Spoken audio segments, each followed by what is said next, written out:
Well, good afternoon. It has been quite a while since we last enjoyed some time together on the porch with Pastor, and it is a beautiful day in North Carolina.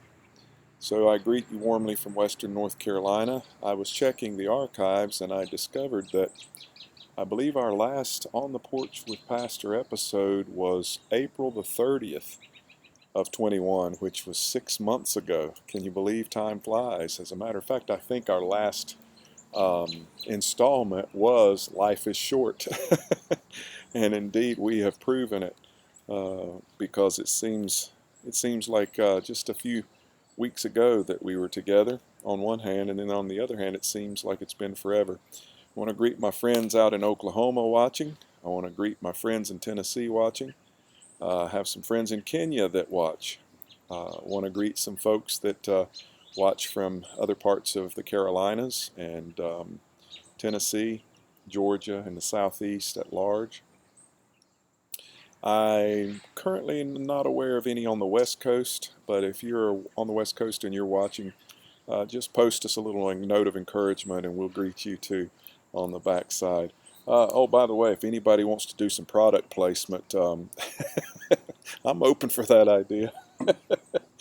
But let's jump right in and get back to what you came for. This installment of On the Porch with Pastor, just for those of you that may have forgotten, I'm reading from Front Porch Tales by Philip Gulley, an excellent book. I highly recommend it. And then I'll have a few comments of my own after the fact of reading. But let's get right in and read this installment. I'm reading called The Kitchen Table. My hobby is woodworking and has been for a number of years.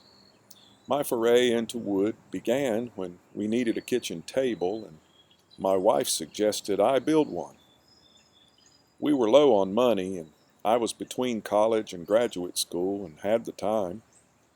I'd never built anything before, but a kitchen table seemed as good a place to start as any.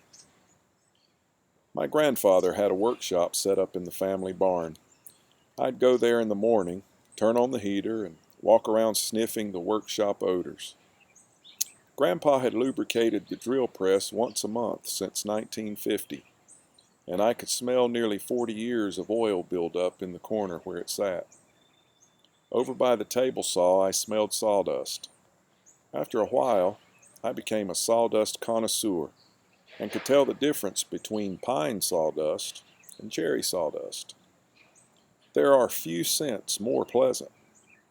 The dog slept in the workshop, and I could smell her, too, wet and stagnant, like the pond used to smell with its August coat of scum. It took me the month of February to build the table. I could have done it quicker, but being tucked away in the barn while winter blasted away outside was so pleasant, it made me want to dwell on that page as long as I could. In March, I took the table outside beneath the trees, next to the crocuses that were pushing up, and sanded it down. Grandpa came by and taught me how to use slivers of glass to plane the joints smooth. That's an old woodworker's trick. I never would have picked up on my own. I spent a week massaging 5 coats of tung oil into the wood. It takes a long time to get the finish right on a piece of furniture, but you can't hurry it, or the flaws will show, and all your hard work will be for nothing. Woodworking is a good way to learn that doing something worthwhile takes time. It is possible to make a table in a hurry. It is not possible, however, to make a table worth passing on to your grandchildren in a hurry. My wife and I wrapped the table in blankets, loaded it up in the truck, and carried it home. She gave me a brass plate, engraved it with my name and the year to mount on its underbelly. That's so when my children's children play underneath it, they'll be able to see when Grandpa built it. I wanted to buy chairs to match, but we didn't have the money, so we made do. Though every time we'd go into an antique store, we'd keep our eyes peeled. I even thought about making chairs, but building a good chair is extraordinarily difficult and time-consuming. I could build a bad chair in a day. After 6 years of haunting antique stores, we found 4 chairs. By then, times were better, and we took them home.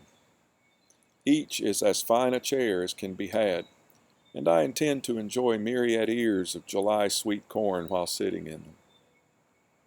A friend came for dinner not long ago. He asked me where I had bought my table, and I told him I had made it. He wanted me to make him one, but I told him no. A man has to be careful not to let his hobby become his business. He was talking about how his kitchen table is forever falling apart and lamenting the shoddy nature of today's craftsmanship. People slapping things together in 5 minutes, expecting them to last a lifetime.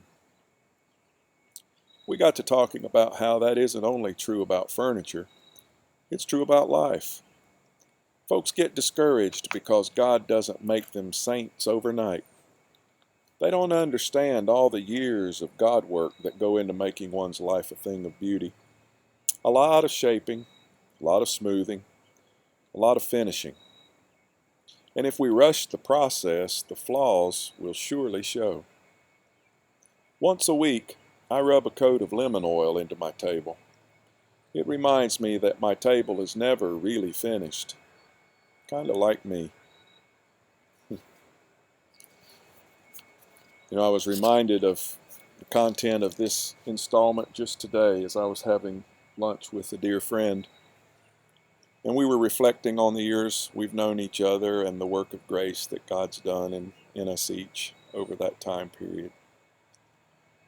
And friends, I can surely relate. I can be encouraged when I look back at where I was and the great things God has done in my life and for me over these years. But I also am very much aware of how far I've got to go yet and how much grace I still need before I attain Christ-likeness. I think as we think about that, it's an opportunity to kind of be sad or discouraged because we want a finished product right away. We want to be a finished product right away. But God doesn't often do it that way. There's pain in the process, and there's redemption in pain. I think we're wise if we learn to as readily embrace the pain of life as the pleasure, because it's in the pain that God is able to help us get over ourselves and into His heart. Somehow I think that's part of what it means to take up our crosses daily and follow Him. It means we acknowledge that today's going to hold some pain, but I'm believing that through Jesus Christ and faith in Him, that pain will ultimately serve a redemptive purpose. I do want to ask your prayers of support for a dear friend that we've recently found out with is struggling with breast cancer. And I'm not going to mention names. I don't have permission to do that publicly. But if you're watching, you know who you are. We love you. Our prayers and thoughts go with you. And remember, folks, time is short. Jesus is coming soon. So keep your eyes to the skies.